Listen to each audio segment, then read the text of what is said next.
Okay, ഈ ഒരു വീഡിയോയിൽ നമ്മൾ നോക്കാൻ പോകുന്നത് ഒരു ലൈവ് ട്രേഡാണ്. നമ്മുടെ സെഷൻ ക്യാൻഡിൽ ബോക്സസ് എന്ന് പറയുന്ന ഒരു സ്ട്രാറ്റജീനെ ബേസ് ചെയ്തിട്ട് ഒരു അൽഗോ ഡെവലപ്പ് ചെയ്തിട്ടുണ്ടായിരുന്നു. ആ ഒരു അൽഗോ വെച്ചിട്ടാണ് നമ്മൾ ഈ ഒരു ട്രേഡ് എടുക്കുന്നത്. ഓട്ടോമാറ്റിക്കലി തന്നെ ഈ ഒരു ട്രേഡ് പ്ലേസ് ചെയ്യുന്നുണ്ട്. അതേപോലെ ഓട്ടോമാറ്റിക്കലി റിസ്ക് മാനേജ് ചെയ്യുന്നുണ്ട്. അങ്ങനെ എല്ലാം ചെയ്തുകൊണ്ടാണ് നമ്മൾ ഈ ഒരു ട്രേഡ് പ്ലേസ് ചെയ്യുന്നത്. അപ്പോൾ അതിൻ്റെ ലൈവ് ട്രേഡിലോട്ട് നമുക്ക് പോവാം. ഓക്കെ, അപ്പോൾ അതിൻ്റെ ഒരു ടൈമായി വരുന്നുണ്ട്. 6:25 ട്രേഡ് വരുന്നത്. ഇപ്പോൾ 6:22 ആയിട്ടുണ്ട്. ആ ഒരു സെറ്റപ്പ് വരാൻ വേണ്ടിയിട്ട് വെയിറ്റ് ചെയ്യാം നമുക്ക്. ഓക്കെ, നമുക്ക് ബോക്സ് ഫോർമേഷൻ നടക്കുന്നുണ്ട്. മാർക്കറ്റ് ഒരു ബുള്ളിഷ് ട്രെൻഡിലാണ് ഉള്ളത് നിലവിൽ. നോക്കാം നമുക്ക് ഇങ്ങോട്ടാണ് ഫസ്റ്റ് മൂവ്മെൻറ്റ് തരുന്നതെന്നുള്ളത് നോക്കാം.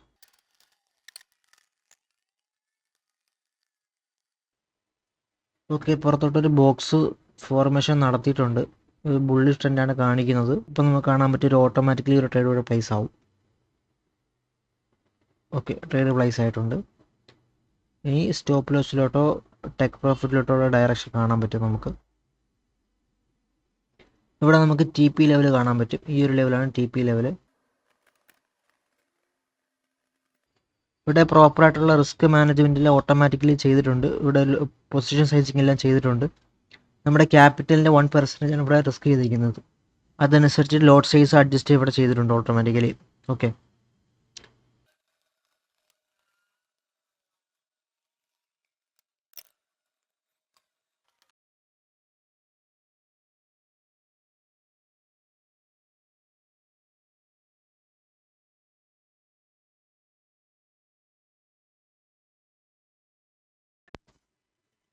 ഓക്കെ, ഇവിടെ നമ്മളിവിടെ സെറ്റ് ചെയ്തിരിക്കുന്നത് 1:2 റിസ്ക് റിവാർഡാണ്. നമ്മൾ റിസ്ക് ചെയ്തിരിക്കുന്നതിൻ്റെ ഇരട്ടിയാണ് ഇവിടെ റിവാർഡായിട്ട് വെച്ചേക്കുന്നത്. ഓക്കെ, മാർക്കറ്റ് പ്രൈസ് നമ്മുടെ ആ ഒരു ഡയറക്ഷനിലോട്ട് പോകുന്നുണ്ട്.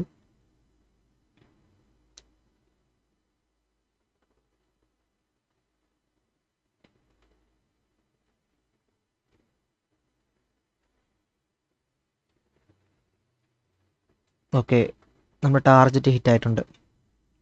ഓക്കെ, ഈ ഒരു സ്ട്രാറ്റജീനെ യൂസ് ചെയ്തുകൊണ്ട് നമ്മൾ കഴിഞ്ഞ ജൂലൈ മാസത്തിൽ എടുത്തിരിക്കുന്ന ട്രേഡിൻ്റെ ലിസ്റ്റാണ് ഈ കാണുന്നത്. ഓക്കെ, അപ്പോൾ ഈ ഒരു ട്രേഡ്സ് നിങ്ങൾക്ക് യൂസ് ചെയ്യണമെന്നുണ്ടെങ്കിൽ, ഈ ഒരു സ്ട്രാറ്റജി യൂസ് ചെയ്യണമെന്നുണ്ടെങ്കിൽ നമ്മൾ ചെയ്യുന്ന അതേ ട്രേഡുകൾ നിങ്ങൾക്ക് കോപ്പി ചെയ്യാവുന്നതാണ്. കോപ്പി ട്രേഡിങ്ങിൽ ജോയിൻ ചെയ്യാനായിട്ട് താഴെ ഡിസ്ക്രിപ്ഷനിൽ കാണുന്ന ഗൂഗിൾ ഫോം ഒന്ന് ഫിൽ ചെയ്താൽ മതി. അതുപോലെ തന്നെ എന്തെങ്കിലും ഡൗട്ടുകൾ ഉണ്ടെങ്കിൽ നമ്മുടെ വാട്സാപ്പ് നമ്പറിൽ കോൺടാക്ട് ചെയ്യാവുന്നതാണ്.